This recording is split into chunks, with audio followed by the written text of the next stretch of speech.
last dah buat satu kali treatment, lepas tu x-ray. Dia punya paru-paru dengan jantung tu dah berada di posisi yang elok. Maksudnya tulang saya dah semakin baik lah. Okay. Alhamdulillah. Lepas kita buat terapi yang pertama, apa result?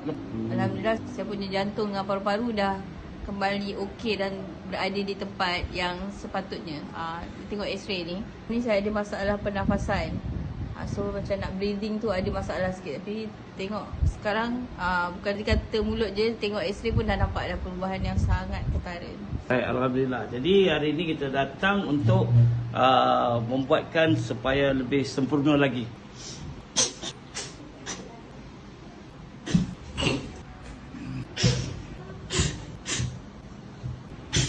Hari ini macam mana? Cuba dengar. Rasa makin baik.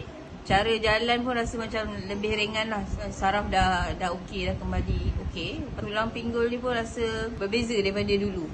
Kiri pun kanan dah rata kan? Medical check up itu hari dia punya bahu memang naik sengit. Lepas tu saya ada buat lung function test untuk paru-paru dengan jantung. Bacaan tak okey, tapi last dah buat satu kali treatment, lepas tu x-ray. Dia punya paru-paru dengan jantung tu dah berada di posisi yang elok. Maksudnya tulang saya dah semakin baik lah. Okay. Alhamdulillah, kehebatan Allah SWT. Jadi, GM Terapi Solution.